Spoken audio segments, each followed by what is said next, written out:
안녕하세요. 213 훈련 제18기생 이정란입니다. 새벽 경건회에 함께 하신 여러분들을 진심으로 환영합니다. 이 시간 함께 나눌 말씀은 시편 137편입니다. 제가 1절에서 3절까지 말씀을 읽겠습니다. 우리가 바벨론의 여러 강변 거기에 앉아서 시온을 기억하며 울었도다.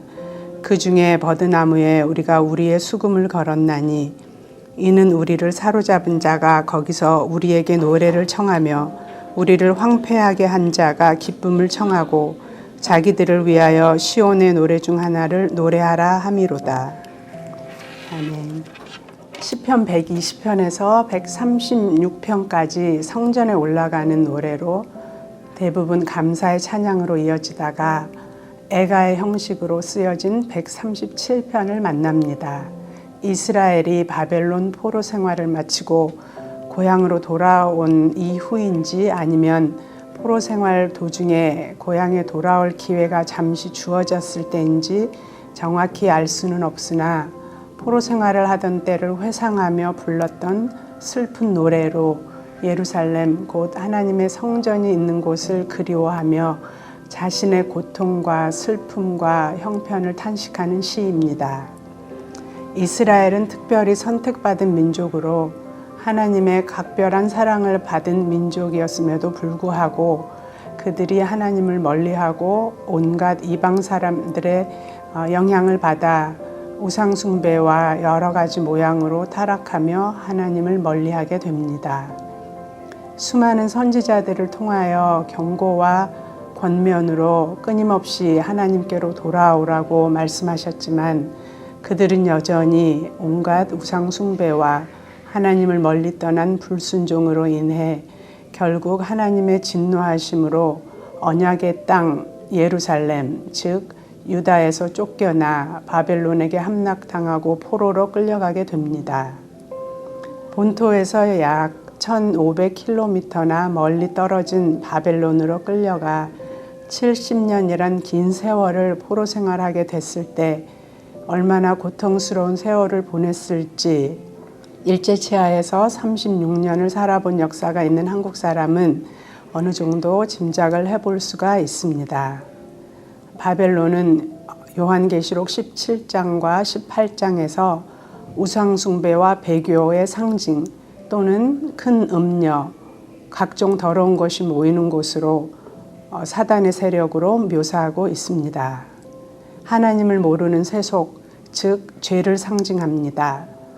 포로 생활 가운데서 온갖 수모와 박해와 공평하지 못한 취급을 당하며 슬퍼하고 있는 처지에 이스라엘 사람들에게 바벨론 사람들은 이스라엘 백성뿐 아니라 하나님을 조롱하듯이 시온의 노래, 곧 하나님을 찬양하는 노래를 자신들의 즐거움을 위해 불러보라고 요청합니다. 이런 상황 가운데 있던 이스라엘 백성들은 여러 강변에서 예루살렘을 기억하며 울었다고 말합니다. 저는 시편 137편을 읽으며 세 가지를 묵상하게 되었습니다.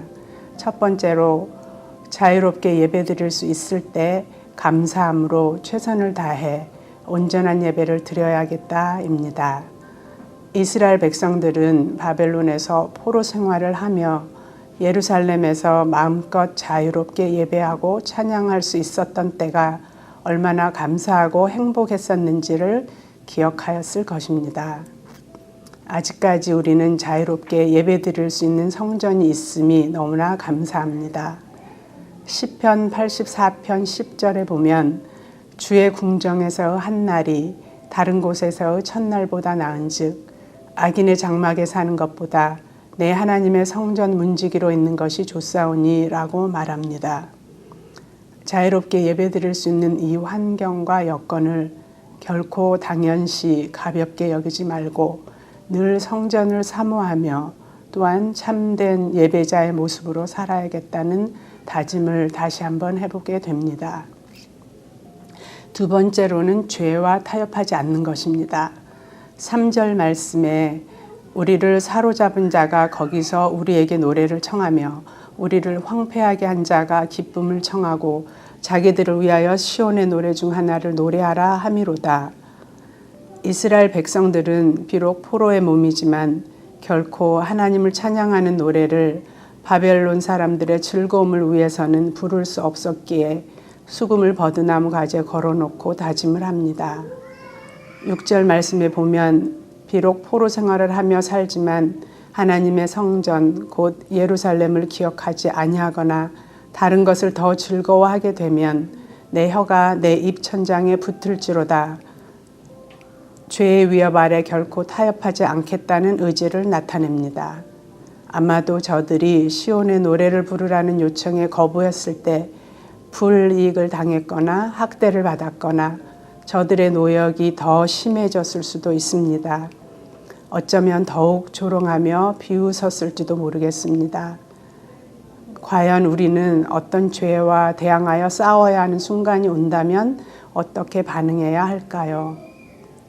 최근 213 훈련 중 읽게 된 엄마라고 불러도 돼요 라는 책에서 저자 케이티는 매 순간 우리는 예수님의 길을 선택해야 한다고 말하고 있습니다. 우리는 매일 매 순간 무엇인가를 선택하며 살아갑니다. 무엇을 먹을까? 무엇을 말할까? 누구한테 전화를 해볼까? 말씀을 언제 읽을까? 등등. 히브리서 12장 4절 말씀에 보면 우리가 비록 날마다 여러 모양의 죄와 싸우며 피곤하다고 낙심할 때도 있지만 아직 피 흘리기까지는 대항하지 아니했다라고 말씀합니다. 어떤 사소한 일이라도 우리는 바벨론, 즉 죄와 맞설 때 타협이나 굴복하지 않고 반드시 예수님의 길을 선택하기로 결단하는 저와 우리 모두가 되기를 간절히 소망합니다. 마지막으로 하나님은 모든 것을 아시고 악을 심판하신다는 것입니다. 비록 이스라엘이 범죄함으로 징계를 받게 되었으나 헐어버리라 헐어버리라 그 기초까지 헐어버리라 하며 이스라엘의 아픔을 즐거워하며 더욱 고통스럽게 한 에돔에 대하여 에스겔서에서는 이렇게 말씀하십니다. 에스겔 36장 12절 하반절에 내가 욕하는 모든 말을 나 여호와가 들은 줄을 네가 알리로다. 또 15절 말씀에는 이스라엘 족속의 기업이 황폐함으로 네가 즐거워한 것 같이 내가 너를 황폐하게 하리라. 에돔 온 땅이 황폐하리니 내가 여호와인 줄을 무리가 알리라.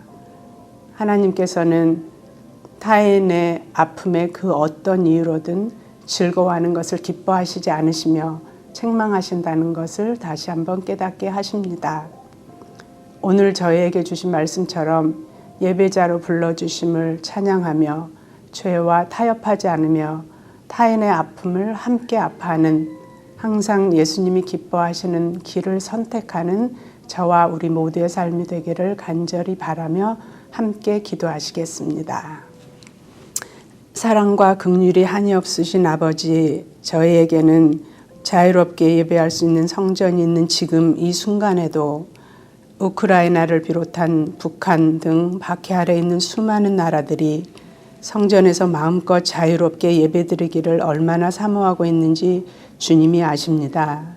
저들에게도 속히 이러한 자유의 날이 오게 하시고 저희 또한 언제나 하나님의 성전에서 예배드리는 삶을 귀하게 여기고 늘 사모하게 하시고 죄와 타협하지 않고 주님의 길을 선택할 수 있는 믿음과 용기와 주님 사랑하는 마음을 넘치게 부어 주시옵소서.